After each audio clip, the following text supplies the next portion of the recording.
Oi, turma do livro As Mais Belas Parábolas de Todos os Tempos, volume 1, Alexandre Rangel. Cada um vê o que quer. Dois homens, seriamente doentes, ocupavam o mesmo quarto em um hospital. Um deles ficava sentado em sua cama por 1 hora todas as tardes para conseguir drenar o líquido de seus pulmões. Sua cama ficava próxima da única janela existente no quarto. O outro homem era obrigado a ficar deitado de bruços em sua cama por todo o tempo. Eles conversavam muito, falavam sobre suas mulheres e suas famílias, suas casas, seus empregos, o envolvimento com o serviço militar, onde costumavam ir nas férias, e toda tarde, quando o homem perto da janela podia sentar-se, ele passava todo o tempo descrevendo ao seu companheiro as coisas que ele podia ver através da janela. O homem na outra cama começou a esperar por esse período, quando seu mundo era ampliado e animado pelas descrições do companheiro. Ele dizia que da janela dava para ver um parque com um lago bem legal. Patos e cisnes brincavam na água, enquanto as crianças navegavam seus pequenos barcos. Jovens namorados andavam de braços dados no meio das flores, que possuíam todas as cores do arco-íris.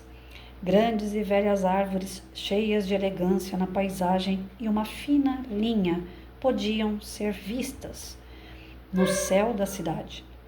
Quando o homem perto da janela fazia suas descrições, ele o fazia de modo primoroso e delicado, com detalhes, e o outro homem fechava os olhos e imaginava a cena pitoresca.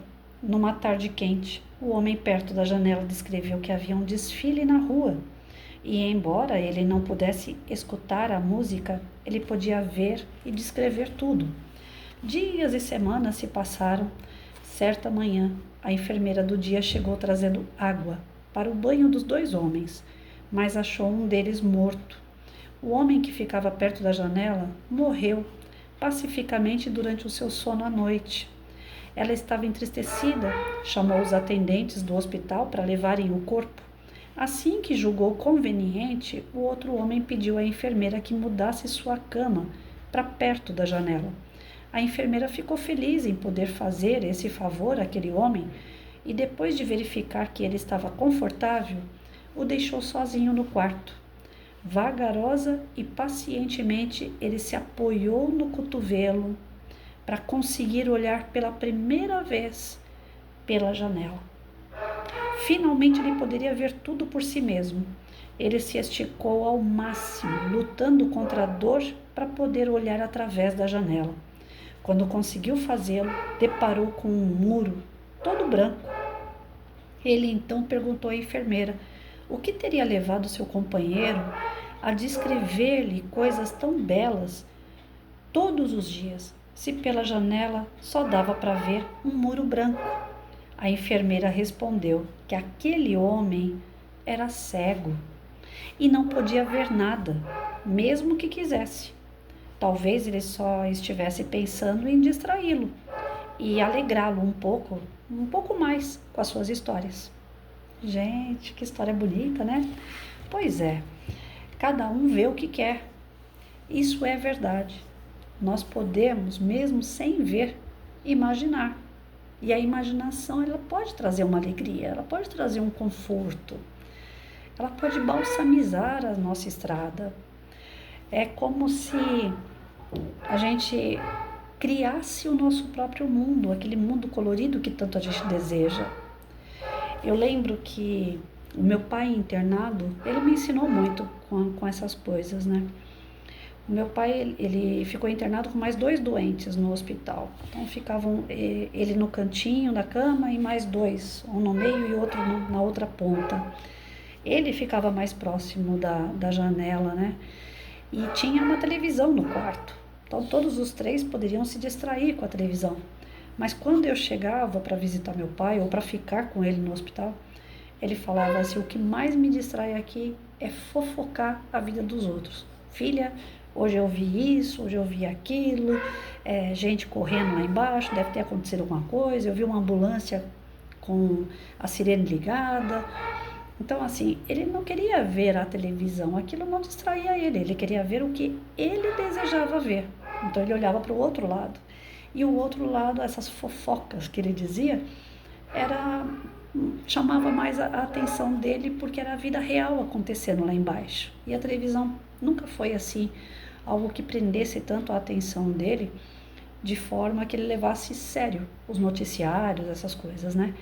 Então o noticiário geralmente é muita tristeza, é muita coisa ruim, violência, morte.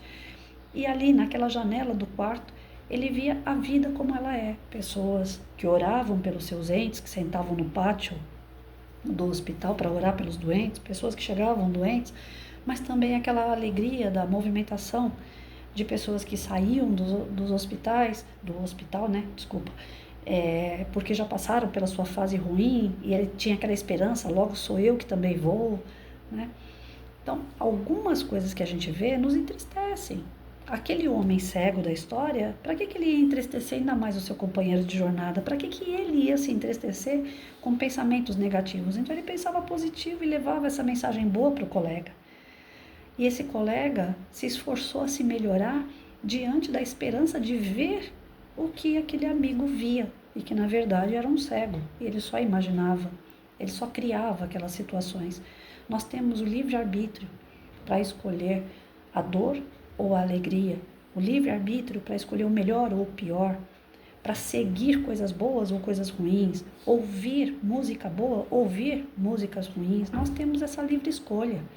E geralmente a gente se deixa levar pelo aspecto negativo. Esse marca mais, esse chama mais atenção, mas esse não é o melhor caminho.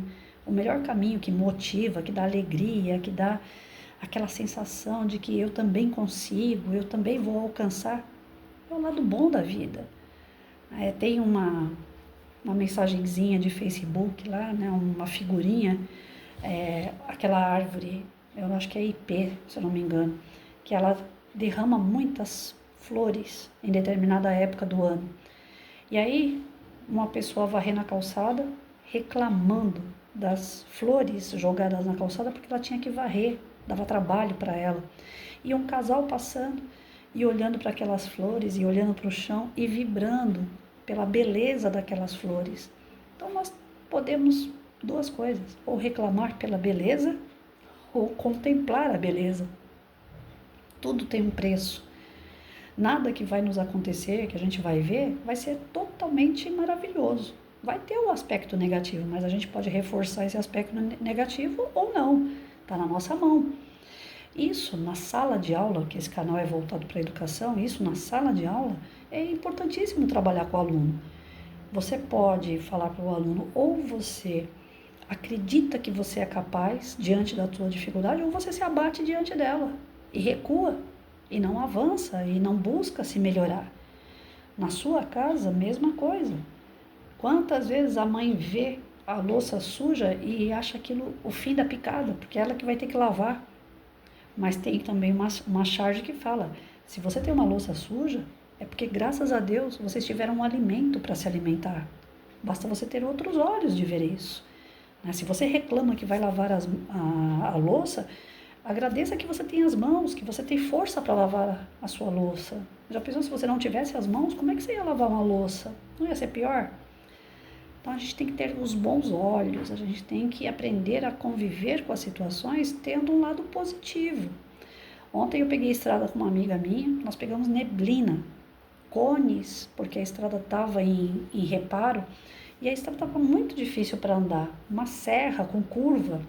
Estava perigoso, podia deslizar por causa da chuva, mas não. Ela naquele momento ali, eu falei para ela, eu sei que você morre de medo de dirigir com chuva, com neblina, e nós caímos justo numa situação como essa. Vamos ver o lado bom disso aí? Você vai sair daqui fortificada. Depois de tudo isso aqui, você não vai ter mais medo. O medo vai passar. E quando nós terminamos tudo aquilo, ela falou, nossa, eu estava morrendo de medo, mas eu consegui. Eu falei, olha só, você não está mais lembrando daquele tamanho, daquele medo todo. Você está lembrando da sua vitória. Você conseguiu. É isso. As nossas dificuldades, as nossas... como é que eu posso dizer? Os nossos desafios, as nossas adversidades, elas fortificam. Mas a gente tem que ter olhos de ver para isso, não é? Senão a gente vai achar que sempre o nosso obstáculo é maior do que a nossa capacidade de vencer. E não é. Então, tudo que acontece em nossa volta, na escola, em relação professor, aluno, no nosso convívio familiar, entre os nossos amigos, as experiências de vida que nós temos que ver o que nós queremos ver. Nós temos que sentir o que nós queremos sentir. Não são as situações e as pessoas que agem em nós. É como nós correspondemos a tudo isso. Depende de cada um de nós.